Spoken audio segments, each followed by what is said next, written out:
untuk Bapak Ibu dari Kombel Seridas. Terima kasih waktunya yang sudah diluangkan untuk hadir pada sekarang ini dalam sosialisasi budaya positif dari saya CGP Angkatan 9. Baiklah, langsung kita mulai saja. Mungkin Bapak Ibu pernah mendengar kata budaya positif atau tidak? Pernah. Sebelumnya pernah mendengar ya. Baiklah, saat ini saya akan mencoba menyampaikan materi tentang budaya positif. Yang pertama, tujuan dari perkenalan dulu kita. Ya, di sini ada kepala sekolah kita, Bapak Mas Diono, dan Pak Saini adalah selaku pengajar praktek dari saya. Lanjut ada Bu Arnia, itu fasilitator kami, dan saya sendiri CGP Angkatan 9. Sebelumnya, tujuan dari pendidikan menurut Ki Hajar Dewantara adalah menuntut segala kodrat yang ada pada anak-anak agar mereka dapat mencapai keselamatan dan kebahagiaan yang setinggi-tingginya, baik sebagai manusia maupun sebagai anggota masyarakat. Oleh sebab itu, pendidik itu hanya dapat menuntun tumbuh atau hidupnya kekuatan kodrat yang ada pada anak-anak. Jadi sejauh ini apakah Bapak Ibu sudah menjadi penuntun apa belum untuk anak-anak kita? Sudah menjadi penuntun ya. Sudah, insya Allah sudah ya Bu Ayu ya. Oleh sebab itu anak-anak itu kita tidak perlu memaksakan dia mau jadi ini, mau jadi itu. Dia sudah ada kodratnya sendiri. Kita sebagai pendidik tugasnya hanya untuk menuntun anak itu agar dapat memperbaiki lakunya, bukan dasarnya, untuk tumbuh kekuatan kodrat anak tersebut. Nah, sekarang kita masuk ke materi budaya positif. Tadi sudah sama-sama saya tanyakan kepada Bapak Ibu, budaya positif itu sudah pernah didengar apa belum? Tadi Bu Raja sudah menjawab, sudah pernah dengar ya Bu Raja? Iya. Apa itu budaya positif menurut Bu Raja? Budaya positif yang bisa contoh. Budaya positif adalah budaya kita contoh yang bagus-bagus. Bukan budaya negatif.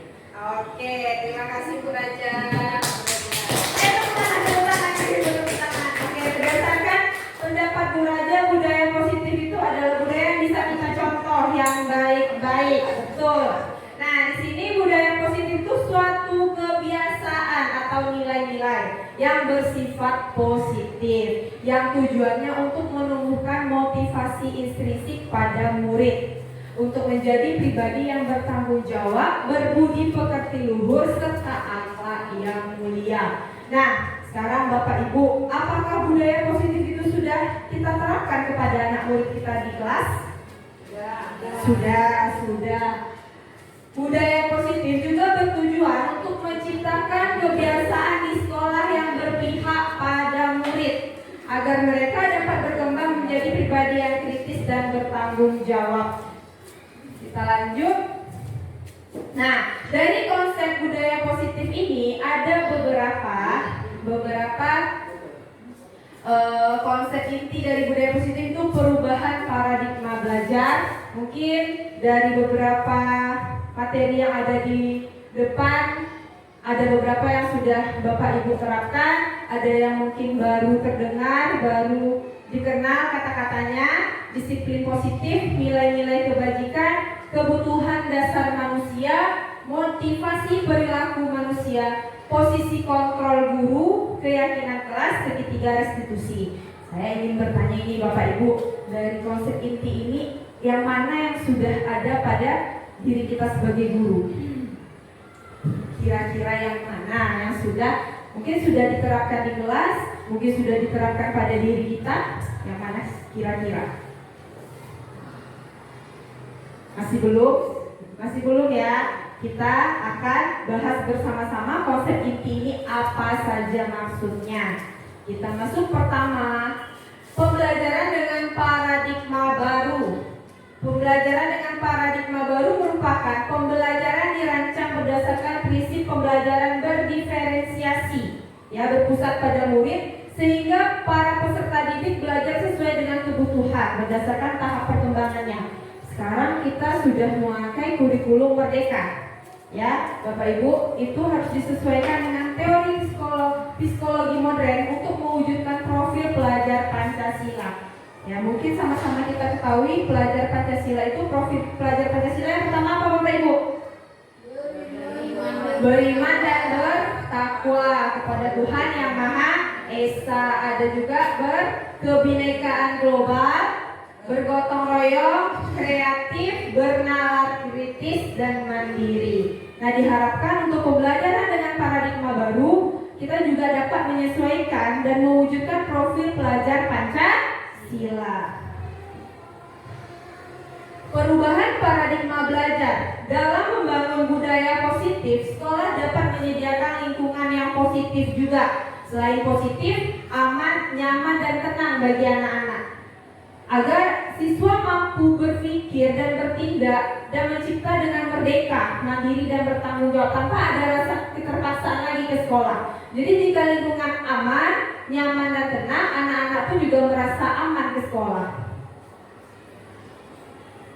Kita lanjut, perubahan paradigma belajar berdasarkan perubahan paradigma teori kontrol atau ilusi kontrol. Itu ada yang pertama, ilusi guru mengontrol murid.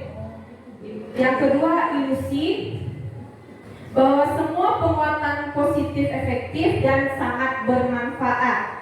Yang ketiga, ilusi bahwa kritik dan membuat orang merasa bersalah dapat menguatkan karakter. Dan yang keempat, ilusi bahwa orang dewasa memiliki hak untuk memaksa.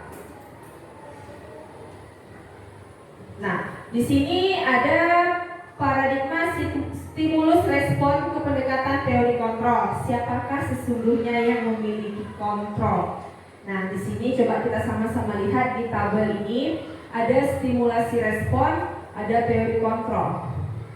Selama ini kita melakukan stimulus respon, yaitu kita mencoba mengubah orang agar berpandangan sama dengan kita. Apakah benar, Bapak Ibu? Benar. Nah, itu juga nggak yang kita lakukan kepada murid. Nah, kita masih menggunakan stimulus respon, kita mencoba mengubah orang agar berpandangan sama dengan kita. Padahal untuk teori kontrolnya kita berusaha memahami pandangan orang lain itu tentang dunia, tentang apapun itu, tidak harus sama dengan pandangan kita. Lanjut, perilaku buruk dilihat sebagai suatu kesalahan. Padahal teori kontrolnya semua perilaku memiliki tujuan. Orang lain bisa mengontrol saya. Kita masih berpikir orang lain itu bisa mengontrol kita. Padahal teori kontrolnya hanya Anda yang bisa mengontrol diri kita sendiri. Kita lanjut, disiplin positif. Sebelumnya, apa itu disiplin positif menurut Bapak Ibu? Ada yang tahu pendapat Bapak Ibu, disiplin itu apa sebenarnya? Oke, silakan Bu Raja.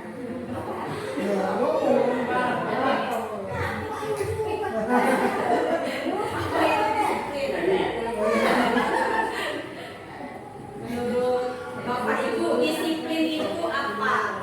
Itu kebiasaan yang menghasilkan sikap yang baik. Contohnya datang tepat waktu, terus ada mengatur waktu lah intinya. Oke. Disiplin positif.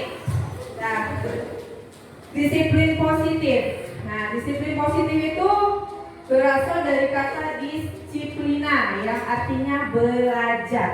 Disiplin adalah kemampuan memerintah diri sendiri dalam mengontrol diri untuk melakukan tindakan. Disiplin juga mengacu pada disiplin diri yang memiliki tanggung jawab. Betul kata Bu Ade tadi, disiplin itu untuk mengarah ke yang lebih baik lagi. Misalnya di sekolah kita untuk murid itu datang tepat waktu.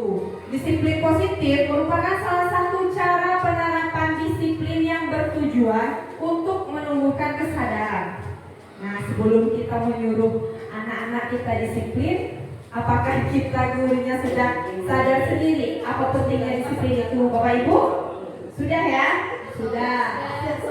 Nah, sebagai pendidik, ya sebagai pendidik kita di sini, guru sebagai pendidik, tujuan kita adalah menciptakan peserta didik yang memiliki disiplin diri sehingga mereka bisa berperilaku mengacu kepada nilai-nilai kebajikan. Ya, sebelum anak-anak itu kita suruh disiplin, ya kita setidaknya memberi contoh, ya menciptakan kepada peserta didik dulu. Oh, ini kita sebagai guru saja sudah menerapkan disiplin untuk diri kita sebagai guru yang bisa dicontoh nantinya kepada anak-anak.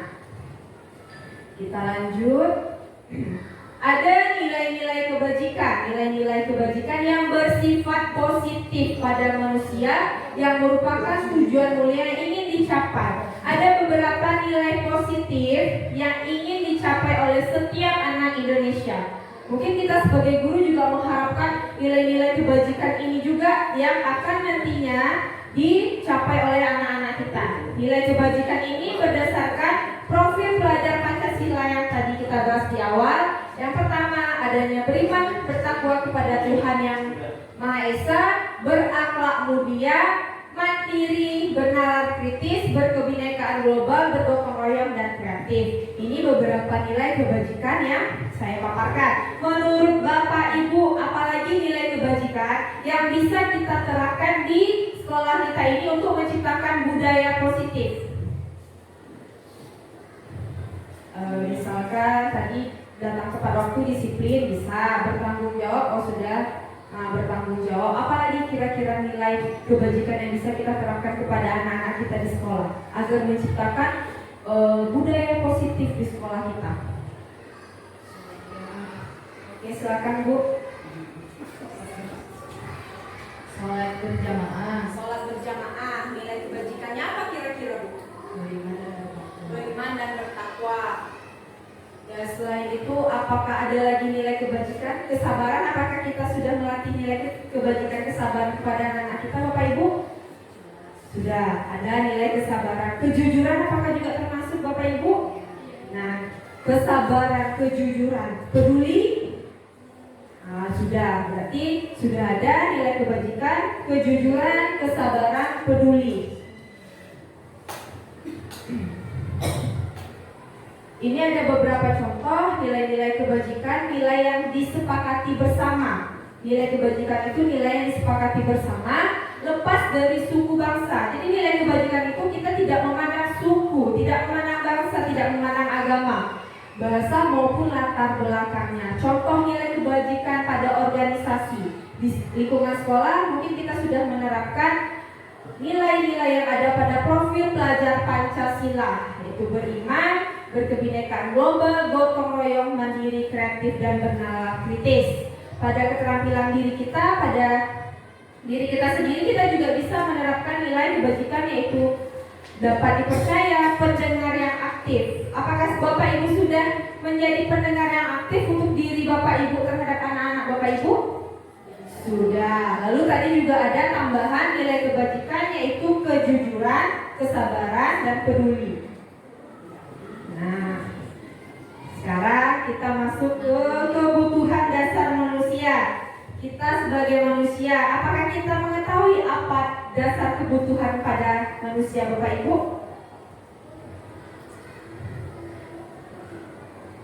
Silahkan diperhatikan dulu. Kebutuhan dasar manusia adalah segala sesuatu yang kita lakukan untuk mendapatkan apa yang kita inginkan. Apakah betul itu sudah ada pada diri kita masing-masing? Sudah. Dan kebutuhan dasar manusia merupakan segala sesuatu yang kita lakukan untuk mendapatkan apa yang kita inginkan. Tindakan yang kita lakukan juga memiliki tujuan. Berarti kita tidak hanya untuk memenuhi apa yang kita inginkan, tapi kita juga memiliki tujuannya. Dan semua usaha terbaik yang kita lakukan adalah dalam rangka agar kebutuhan dasar kita terpenuhi dengan baik. Apakah mungkin kita memenuhi kebutuhan kita untuk hal-hal yang buruk? Tidak, berarti memang untuk hal-hal yang baik. Di sini ada 5 kebutuhan dasar manusia. Yang pertama itu bertahan hidup. Apakah Bapak Ibu bertahan hidup? Bertahan. Betul. Nah, bertahan hidup di sini meliputi seperti makanan, pakaian, tempat tinggal, dan keamanan serta kesehatan. Itu merupakan kita untuk bertahan hidup, mencakup kita membutuhkan makanan, kita membutuhkan pakaian, tempat tinggal, keamanan, dan kesehatan. Begitu juga murid kita. Murid kita juga akan bertahan hidup, juga memerlukan sekolah yang juga dapat membuat mereka terasa nyaman, terasa aman, dan tenang di sekolah. Lalu ada kebutuhan dasar manusia berikutnya, yaitu kasih sayang dan rasa diterima. Apakah kita sebagai manusia memiliki kebutuhan ini? Ya, kita juga membutuhkan kasih sayang dan rasa diterima. Ya, itu rasa diterima, diperdulikan, berbagi, kerjasama, menjadi bagian dalam kelompok. Begitu juga murid-murid kita, mereka juga memerlukan kasih sayang dari kita sebagai gurunya. Dan mereka juga memerlukan rasa diterima. Jadi di sekolah jika memang ada murid kita yang mengadu, mungkin mereka ingin diterima, mereka ingin curhat, ingin menyampaikan apa yang mereka rasa. Jadi kalau ada murid kita yang mungkin kita masih belum terlalu menjadi pendengar yang baik bagi anak-anak kita, tapi setidaknya jika ada anak-anak kita yang ingin bercerita, ya setidaknya kita sama-sama mendengarkan dulu apa yang akan mereka ceritakan. Lanjut, ada kebutuhan dasarnya penguasaan, di mana itu mencakup harga diri, keinginan untuk dianggap, memimpin, berprestasi, dan diakui serta didengar. Ada juga kebutuhan dasar kebebasan, mandiri. Kita juga ingin bebas, kita juga ingin mandiri tanpa dikekang, tanpa diikat oleh seseorang, mencoba hal baru, mampu mengendalikan arah dirinya. Lalu kebutuhan terakhir Bapak Ibu dari kebutuhan dasar manusia ini adalah kesenangan. Bapak Ibu memerlukan kesenangan? Perlu, pasti perlu. Nah, kesenangan ini bisa mencakup bermain, humor, dan tertawa. Ya, begitu juga anak-anak kita, mereka juga membutuhkan kesenangan yang mereka dapatkan baik di rumah maupun di sekolah. Ada motivasi perilaku manusia. Motivasi perilaku manusia di sini ada dua, ada motivasi ekstrinsik dan motivasi intrinsik. Motivasi ekstrinsik misalnya untuk menghindari ketidaknyamanan atau hukuman. Motivasi intrinsik untuk menjadi orang yang mereka inginkan dan menghargai diri sendiri dengan nilai-nilai yang mereka percaya. Kita lanjut. Nah, di sini ada hukuman, konsekuensi, dan restitusi. Selama ini kita mengenal di sekolah dan yang kita berikan kepada murid-murid apa kira-kira Bapak Ibu? Hukuman apa konsekuensi? Nah, kita lihat bersama-sama perbedaan hukuman, konsekuensi, dan restitusi. Hukuman itu tidak terencana atau tiba-tiba. Murid tidak tahu apa yang akan terjadi dan tidak dilibatkan. Itu hukuman, murid tidak dilibatkan dalam pemberian hukuman ini. Lalu bersifat hanya satu arah. Hanya guru mungkin yang bersifat satu arah pada muridnya.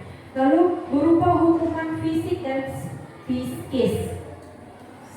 Nah, kira-kira hukuman ini apakah pernah kita menerapkannya di sekolah apa di kelas Bapak Ibu?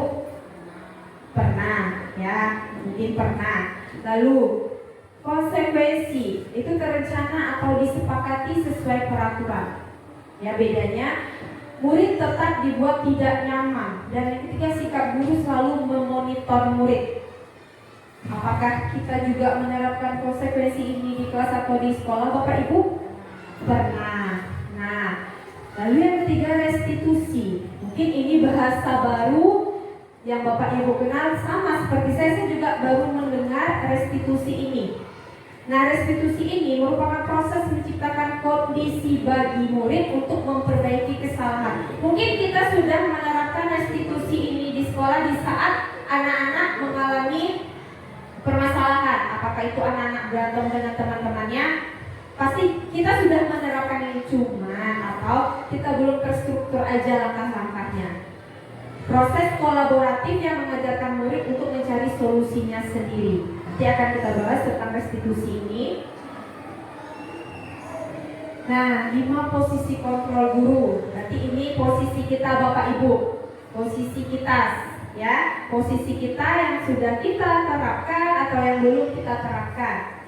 Ada posisi penghukum, ada posisi pembuat rasa bersalah, ada posisi juga sebagai teman, posisi pemantau, posisi manajer. Kira-kira nih sebelum saya menjelaskan 5 posisi ini, dari 5 ini apa kira-kira posisi yang kita sedang jalani sekarang? 5 posisi kontrol ini di saat anak ada masalah di kelas, atau anak mungkin ada kekurangan di kelas, apa yang sudah kita terapkan dari 5 posisi kontrol ini kira-kira Bapak Ibu? Semua sudah kita terapkan. Betul, kita sudah menerapkan semua ini. Nah, baiklah. Nah, ini ada beberapa contoh penerapan 5 posisi kontrol. Yang pertama itu kasusnya, kasus siswa tidak memakai atribut lengkap saat upacara bendera. Pada posisi kontrol penghukum berarti kita yang memberi hukuman kepada murid dengan kata-kata hormat pada bendera selama 1 jam. Itu kita sebagai penghukum. Anak ini tidak menggunakan atribut lengkap. Kita sebagai guru menerapkan posisi kontrolnya penghukum. Berarti kita memberi hukuman berdasarkan materi yang awal tadi. Itu hanya bersifat satu arah. Kita saja yang memberi hukuman kepada anak tanpa persetujuan anak itu. Contohnya yang hormat pada bendera selama 1 jam. Nah, jika posisi Bapak Ibu pembuat rasa bersalah, pasti Bapak Ibu akan bertanya kepada anak dan akan mengatakan hal seperti ini. Contohnya, berapa kali Bapak Ibu harus memberitahu kamu selalu mengecewakan Bapak Ibu. Itu membuat kita menyalahkan anak apa tidak Bapak Ibu? Nah, itulah berarti itu posisi kita pembuat rasa bersalah kepada anak. Jadi Bapak Ibu setidaknya sudah tahu perbedaannya, ya, kata-kata mana yang diucapkan guru sebagai penghukum kepada anak dan pembuat rasa bersalah kepada anak.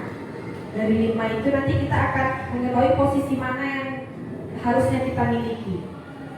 Nah, posisi kontrol sebagai teman. Jika permasalahannya masih sama, yaitu tidak memakai atribut lengkap, kalau kita posisikan diri kita sebagai teman, bahasanya, ayo dong ikutin aturan sekolah, tolong bantu Bapak Ibu. Ya sudah, tidak apa-apa, lain kali jangan sampai berbuat seperti ini lagi. Apakah kita sudah menerapkan posisi ini juga kepada anak-anak kita Bapak Ibu? Sudah. Lalu ada posisi pemantau. Nah, kamu sudah melanggar peraturan sekolah. Kamu tahu konsekuensinya. Setelah kamu upacara, kamu beli atributnya ke koperasi dan jangan diulangi lagi. Apakah kita juga menerapkan posisi ini Bapak Ibu? Sudah, ya, pemantau, ya, kita juga sudah menerapkan posisi pemantau ini kepada anak-anak kita.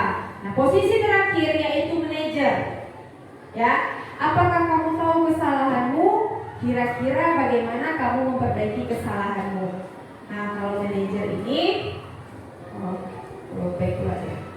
Nah, apakah Bapak Ibu juga sudah menerapkan posisi manajer ini kepada anak-anak Bapak Ibu? Nah, dari 5 posisi tadi yang ingin saya tanyakan, posisi mana yang harus kita miliki? Yang harus kita miliki? Manajer. Iya, manajer. Ya, dari posisi 5 posisi kontrol kita, kontrol guru, yang harusnya kita miliki adalah posisi manajer. Ya, dimana kita bertanya kepada anak apa kesalahannya, lalu kita juga bersama-sama ya mencari solusi dari permasalahan anak tadi, ya, kita mencari solusinya untuk memperbaiki kesalahannya. Nah, sekarang Bapak Ibu, ayo, kayaknya mulai panas, mulai ngantuk juga, mulai mendung. Nah, sekarang kita sama-sama, tadi kan sudah saya sampaikan beberapa contoh posisi kontrol. Sekarang posisi posisi kontrol apakah aku? Dari pernyataan ini, saya kecewa sekali dengan kamu. Itu posisi kontrol mana kira-kira Bapak Ibu?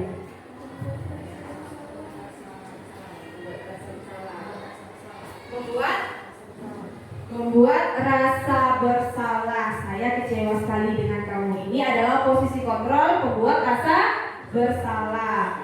Lanjut, ada selanjutnya posisi kontrol apakah aku? Kamu tidak pernah melakukannya. Posisi yang mana kira-kira Bapak Ibu? Kamu tidak pernah benar melakukannya. Posisi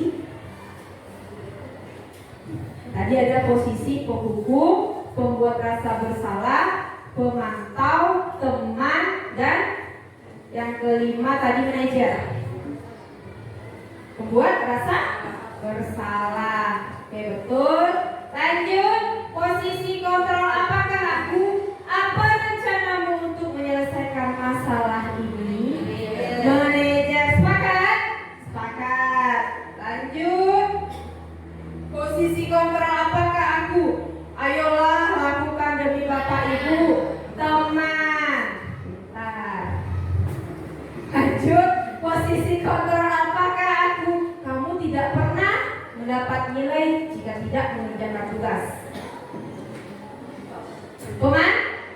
Pemantau. Lanjut. Nah, itu beberapa contoh dari pernyataan yang menunjukkan yang mana posisi kontrol sebagai guru, baik itu posisi kontrol penghukum, pembuat rasa bersalah, pemantau, teman, dan manajer. Keyakinan kelas. Nah, saya ingin bertanya Bapak Ibu yang sebagai guru kelas, apakah sudah ada membuat keyakinan kelas atau belum? Mungkin yang kurikulum mereka sudah ya Bapak Ibu ya. Nah, mengapa keyakinan kelas? Mengapa bukan peraturan kelas? Baiklah, pembentukan keyakinan kelas itu ada beberapa cara dan pengertian dari pembentukan keyakinan kelas ya. Keyakinan kelas itu bersifat abstrak. Ya, pernyataannya universal dan pernyataannya itu positif. Ya, tidak ada pernyataan negatif dari pembuatan keyakinan kelas. Sedikit saja Bapak Ibu mudah diingat oleh anak-anak kita. Jadi nggak usah peraturannya itu yang terlalu panjang. Sesuai dengan kondisi kelas dan sekolah sehingga mudah diterapkan. Contohnya mungkin keyakinan kelas. Apakah ada di kelas Bapak Ibu yang sudah menerapkan keyakinan kelas? Yang sudah kurikulum merdeka itu biasanya ada. Sudah. Apa saja contohnya Bu Ade? Keyakinan kelas itu kan dibuat bersama-sama. Ya, dibuat bersama-sama. Nah, tata tertib kelas juga keyakinan yang dibuat bersama-sama di kelas itu musyawarah antara kesepakatan antara murid dan guru.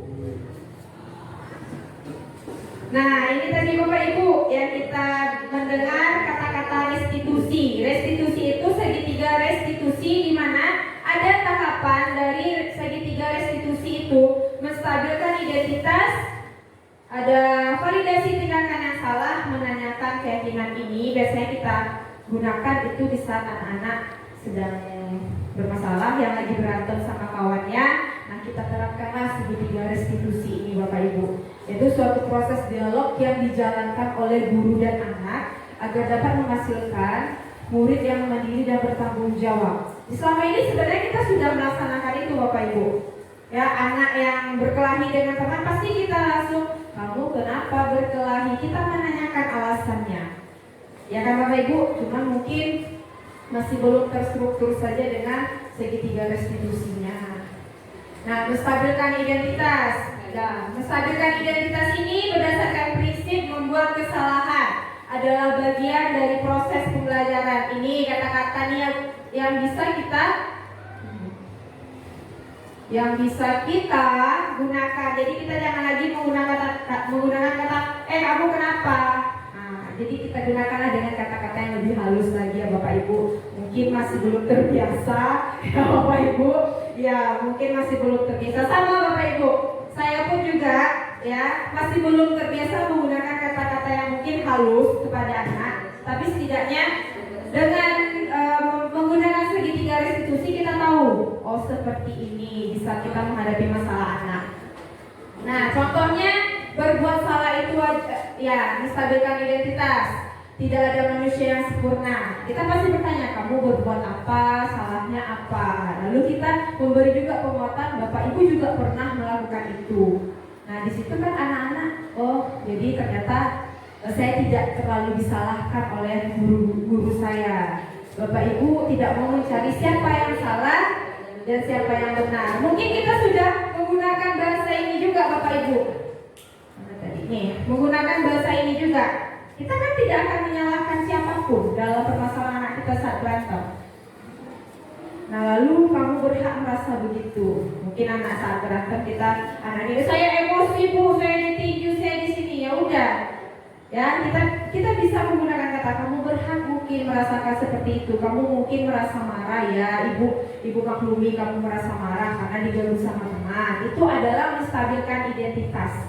Mungkin selama ini kita tidak tahu kata-kata kita ini apakah termasuk menstabilkan identitas atau tidak. Kita sudah melaksanakannya, hanya saja kita masih belum tahu apa saja langkah-langkahnya. Nah, setelah kita menstabilkan identitas, kita masuk pada langkah berikutnya, validasi tindakan yang salah. Nah, disinilah kita menanyakan kepada anak mengapa anak itu melakukan kesalahan itu. Nah, bisa kita gunakan kata-kata, kamu pasti punya alasan mengapa melakukan hal itu. Validasi tindakan yang salah ini, Bapak Ibu, itu berdasarkan prinsip setiap perilaku berupaya memenuhi kebutuhan tertentu dan mengakui kebutuhan murid dan akan memperbaiki hubungan dengan murid. Nah, ini kita lakukan validasi tindakan yang salah ini, itu dapat kita mengenali bagaimana murid ini, kita mengetahui bagaimana kebutuhan murid ini, dan kita juga dapat mempereratlah hubungan kita dengan murid ini dengan validasi tindakan yang salah tadi. Ya, dari bahasanya juga bisa kita gunakan. Kamu patut bangga karena telah melindungi sesuatu yang penting buatmu. Kita lanjut saja, Bapak Ibu, menanyakan keyakinan. Apakah Bapak Ibu di saat anak bersalah sudah menanyakan keyakinan apa yang mereka langgar? Mungkin masih belum ya Bapak Ibu. Anak salah, oh ya udah jangan diulangi lagi, mungkin itu. Tapi alangkah baiknya di saat kita sudah menyelesaikan masalah anak-anak ini, kita coba bertanyakan kepada anak-anak nilai apa yang telah mereka sepakati, nilai apa yang mereka langgar di saat mereka melakukan kesalahan itu. Contohnya anak berantem dengan teman, kita kan mempunyai keyakinan kelas. Contohnya di kelas saya itu mempunyai keyakinan kelas saling menghargai, saling menghormati dan peduli. Nah, di saat anak mempunyai kesalahan, itu di saat menanyakan keyakinan saya tanyakan lagi, nilai apa yang telah disepakati bersama, apa keyakinan kelas kita. Dari situ kita tidak capek kita ibu bapak menghukum anak, ya besoknya pasti bakalan ulang dan ulang. Tapi jangan bosan-bosan selalu mengingatkan anak-anak tadi apa kesepakatan yang sudah diterapkan di kelas tadi. Mungkin ini ada contoh penerapan segitiga restitusi di kelas saya.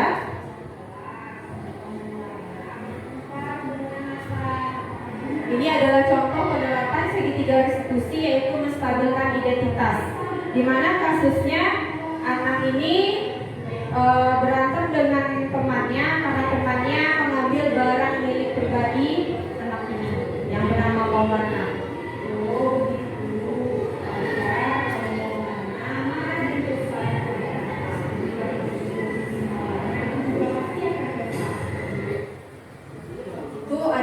Menstabilkan identitas. Kita bertanya, kita juga mendengar permasalahan anak ini apa di kelasnya.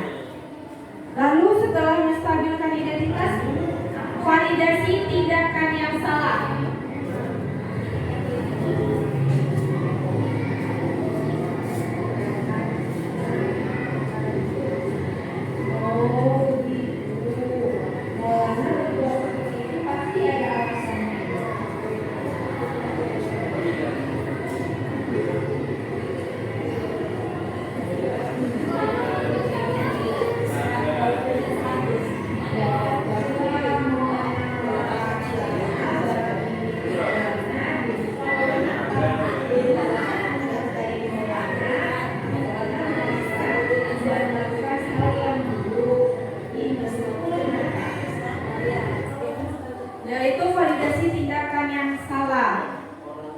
Selanjutnya tahap terakhir menanyakan keyakinan dari permasalahan itu Bapak Ibu.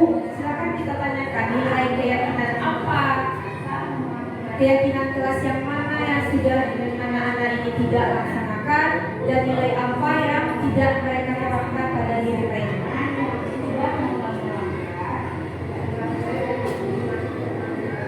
Yang menurut Maulana saya dan menghormati agar Tuhan itu penting atau tidak?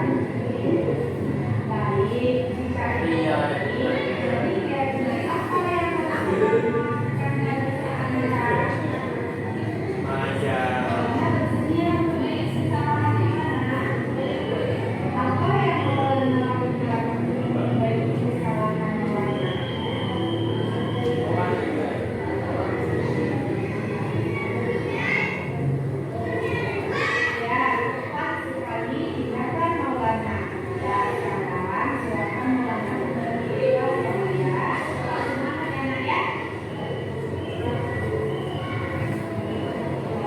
dan dengan menggunakan segitiga restitusi tadi Bapak Ibu, itu kita mencari solusi bersama-sama dengan anak-anak kita. Ya, apa kesalahannya, dia menyampaikan kesalahannya apa, dia juga menyampaikan alasan dia seperti itu kepada temannya apa. Mungkin wajar anak-anak itu marah di saat barang milik mereka pribadi dirusak oleh temannya. Namun di sini kita juga tidak mengkompori ya Bapak Ibu ya, tidak mengkompori mana yang salah, mana yang benar. Kita cobalah panggil anak tersebut dan kita terapkanlah segitiga restitusi tersebut dengan terakhir menanyakan keyakinan kelas. Keyakinan mana yang sudah tidak diterapkan, nilai mana yang mereka tidak terapkan. Mungkin Bapak Ibu bisa nantinya menerapkan segitiga restitusi ini di kelasnya jika ada anak-anaknya yang melakukan kesalahan. Walaupun tidak terstruktur Bapak Ibu, tapi setidaknya kita mencoba menanyakan keyakinan mereka, memvalidasi tindakan mereka mana yang salah. Baiklah, dalam penerapan program disiplin positif, hendaknya guru juga memiliki potensi, memiliki standar kepribadian, profesional dan sosial pada diri guru itu, di mana guru mampu merefleksi dirinya dalam posisi kontrol saat ini, bagaimana perjalanan dirinya sebagai AMO, sebagai manajer tadi Bapak Ibu. Jadi dari 5 posisi kontrol tadi, mungkin alangkah baiknya kita menerapkan pada diri kita, yaitu posisi manajer tadi kepada murid-murid kita di kelas, yang menuntun murid-muridnya menjadi insan yang mandiri, merdeka dan bertanggung jawab. Baiklah, sekian pemaparan materi dari saya. Semoga bermanfaat bagi Bapak Ibu dan dapat diimplementasikan di kelasnya budaya positif tadi. Walaupun tidak semua Bapak Ibu, tapi setidaknya dengan disiplin positif mungkin dulu yang sama-sama kita terapkan di kelas, lalu berlanjut kepada keyakinan kelas, lalu berlanjut ke posisi kontrol atau segitiga restitusi. Baiklah, sekian, terima kasih. Assalamualaikum warahmatullahi wabarakatuh.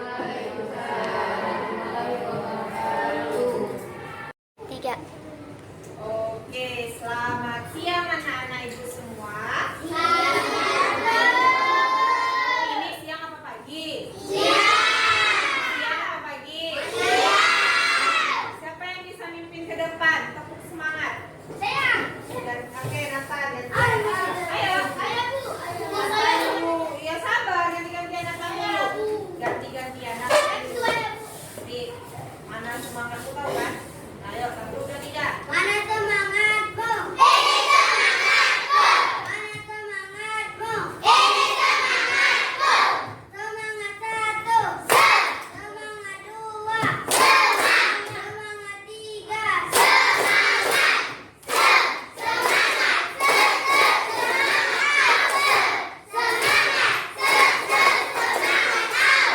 Tepuk tangan untuk kelas 3. Oke, duduk. Dah. Ibu sekarang akan mengajak anak-anak ibu. Kita akan membuat keyakinan kelas. Kemarin kan ada yang bilang, Bu, mau yang kayak gitu Bu, ya kan? Mau yang kelas 5 Bu. Oke, kita akan buat keyakinan kelas.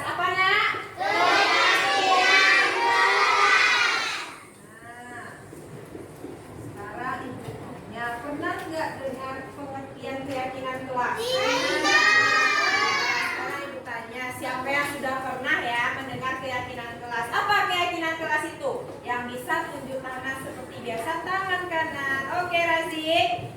Keyakinan kelas adalah kesepakatan yang dibuat bersama antara guru dan murid. Oke, keyakinan kelas, kesepakatan bersama yang dibuat oleh guru dan Dan murid. Nah, masih ada nggak yang tahu keyakinan itu apa? Oke, Amira. Keyakinan kelas adalah persetujuan kelas, Bu.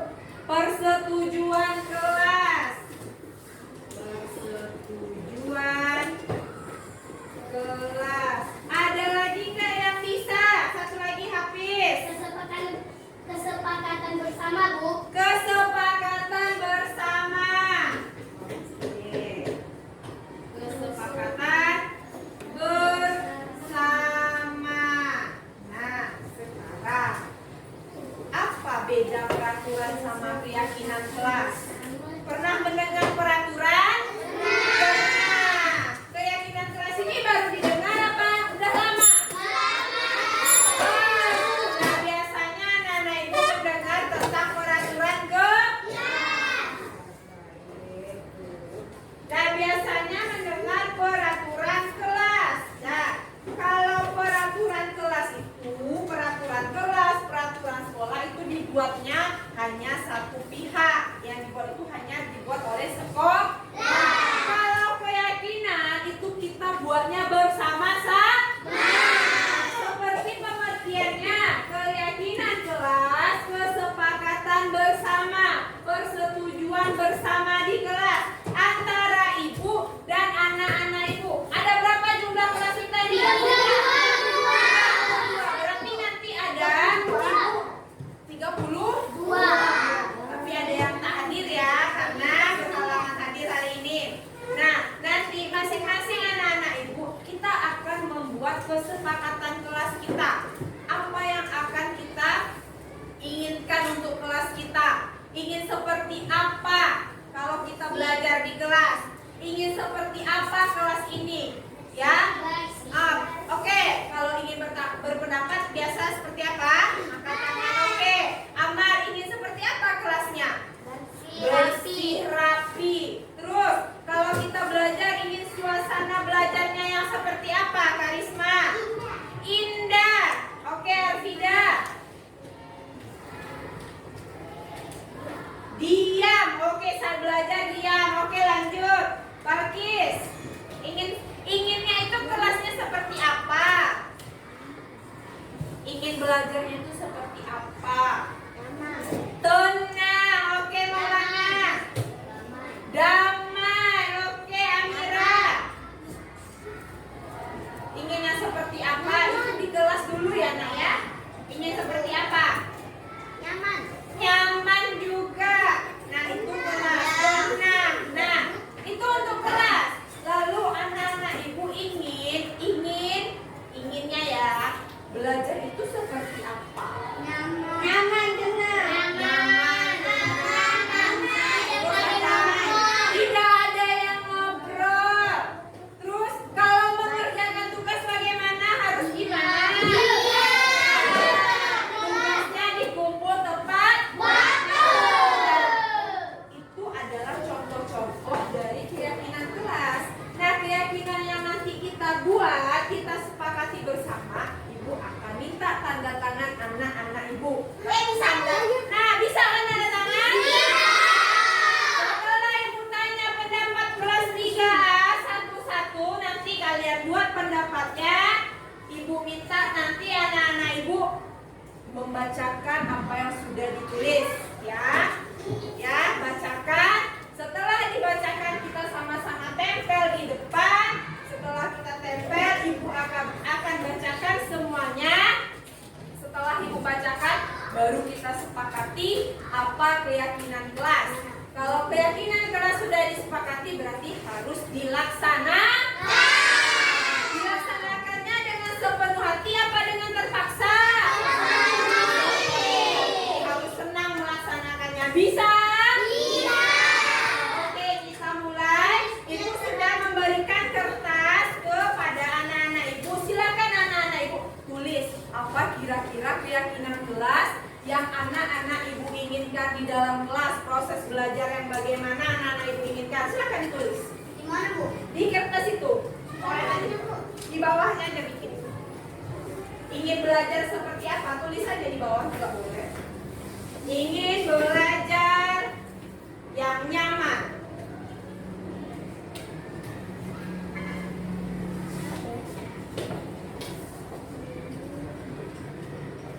Kelas yang tenang.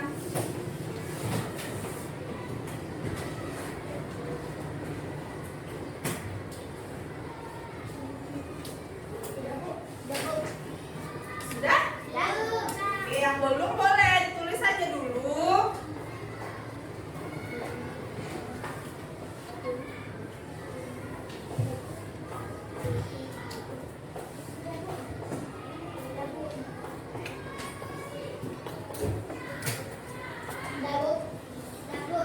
Oke, tunggu ya.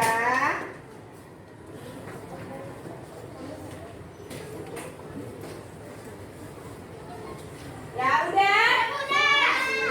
Nah, ibu bikin di sini. Siap. Oke. Sudah. Keyakinan Kelas. kelas. Kita tempel di sini nanti sama-sama. Nanti di bawah ibu minta tanda tangan anak-anak ibu.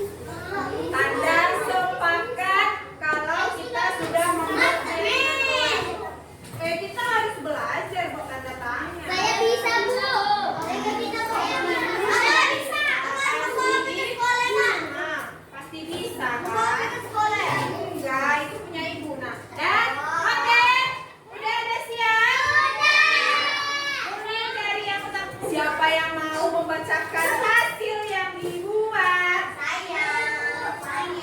Oke, gantian ya yang sudah ngomong tadi gantian. Oke, Dira, apa yang dibuat keyakinan kelasnya?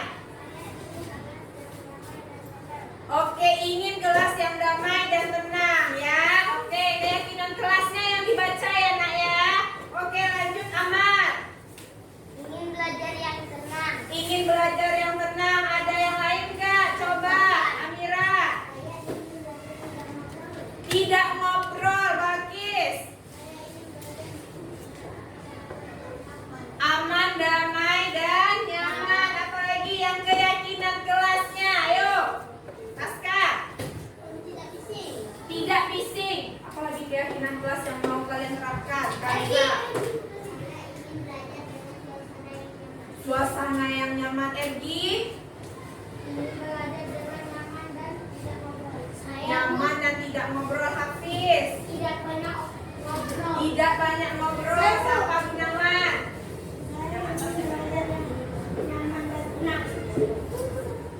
Oke, Mutiara. Apa? Mendengarkan guru. Nah, lanjut. Amira, bacakan yang atasnya. Yang udah ditulis. Nah, menjaga kebersihan. Kalau kelas kotor, nyaman tak belajar? Itu salah satunya. Dah, kalian sudah membacakan semuanya. Tidak semua ya, tapi semuanya akan menempelkan di depan. Oke, kita mulai. Ingat, sabar, antri. Oke? Mulai dari Aska. Silakan ditempel. Oke, ini dibantu. Itu tangan yang buat semua. Hah? Yang mana? Oke, lanjut. Maulana, oke lanjut. Barisan depan dulu ya, langsung berdiri yang depan.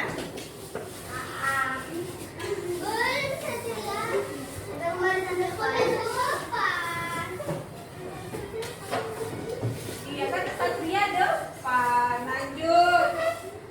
Majulah. Depan. Ya, sabar banyak. Oke. Oh, Maju, ya. iya.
ngapain di sini?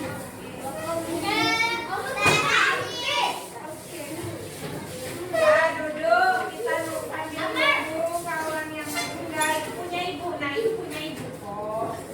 Sudah. Itu punya ibu. Tidak. Barisan 4.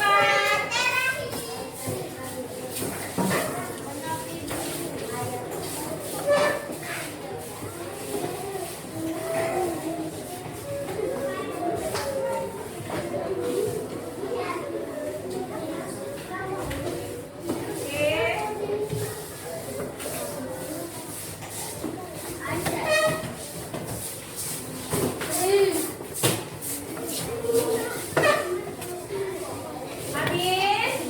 Habis. Selesai. Silakan duduk di tempat masing-masing.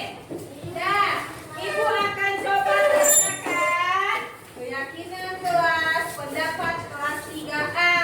Ada yang bersikap jujur, tidak fisik. Sepakat nggak kita buat itu keyakinan kelas kita? Sepakat. Keyakinan kelas berapa ini? 3A.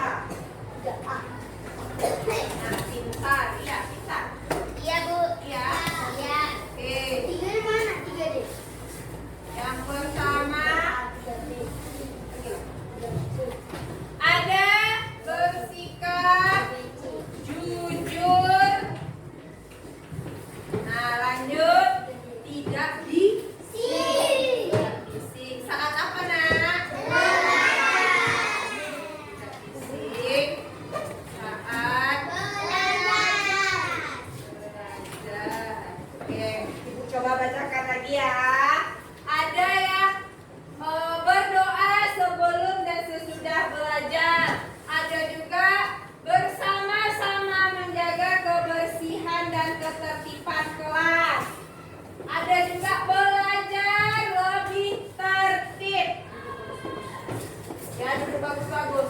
Lalu ada juga menyimak penjelasan guru. Ya, mendengarkan penjelasan guru. Ada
dan kreatif.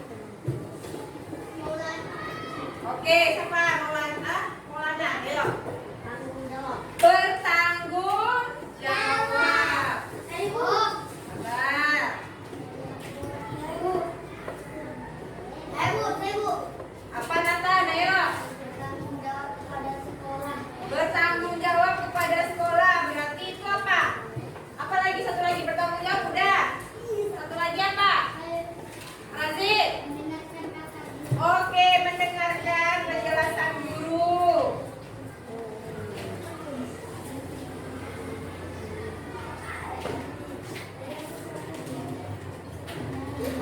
Apa lagi? Ibu. Kenalan.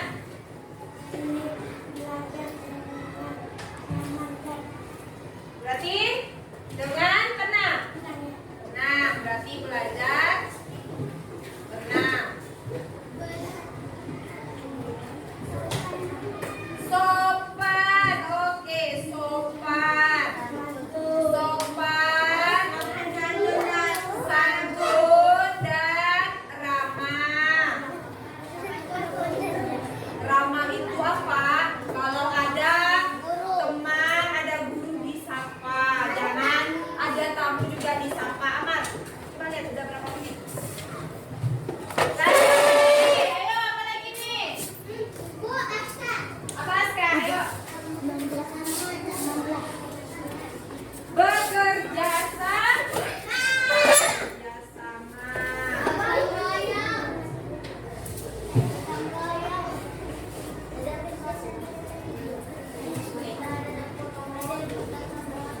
Ada juga tadi yang buat menjaga kerapian Sekolah. rapi. Rapi. Lalu ada juga tadi yang bilang peduli. Oke. Nah, sekarang ibu tanya, sepakat ini keyakinan kelasnya? Coba diulang baca Amelia. Coba bacakan lagi keyakinan kelas kita. Yang pertama apa? Bersikap jujur dalam hal apapun, ya. Bisa? Sepakat? Yang kedua coba bacakan Amira. Tidak bising saat bisa. Sepakat? Yang ketiga coba ganti-gantian dulu Nova. Disiplin itu mengumpulkan tugas tepat Waktu. datang ke sekolah tepat waktu, piket kelas juga tepat waktu. Nah, yang keempat siapa yang bisa bacakan? Aidil. Ganti-ganti. Aidil. Tidak boleh. Jadi jangan ejek mengejek. Aku siap duluan. Aku siap nomor 1. Jangan. Itu bisa menimbulkan apa? Kelahi. Nanti marah kawannya. Dah, kelahi ya. Jangan ya. Jangan. Oke, sepakat? Lanjut. Iya, Bu. Abias. Sudah ya. Belajar lebih. Jadi kalau belajar itu menjelaskan, kalian juga mendengarkan, tidak dulu mendului. Kalau ngumpulin tugas sudah dilakukan. Sudah dilakukan. Belum, mulai hari ini dilakukan ya. Lanjut, nomor 6. Reno, ganti-gantian. Aktif dan kreatif. Hari ini Bu lihat anak-anak ibu aktif. Aktif semua, mau menunjuk tangan, mau ikut serta. Pembentukan keyakinan kelas sudah berani ngomong ya. Kalau kreatif, kalau ada tugas disuruh membuat apapun ya, silakan anak-anak ibu mengeluarkan kreativitasnya ya. Bisa? Oke, lanjut. Yang ketujuh siapa? Zahwa. Ganti. Bertanggung jawab. Nah, kalau punya tugas, kalau punya kesalahan harus bisa bertanggung jawab. Nah, hari ini yang piket bertanggung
tidak ganggu teman, tidak coel-coel teman, tidak tarik-tarik teman, ya. Tidak bising. Bisa?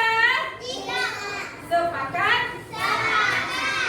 Ini jempolnya dulu kalau sepakat. Sepakat? Yuk.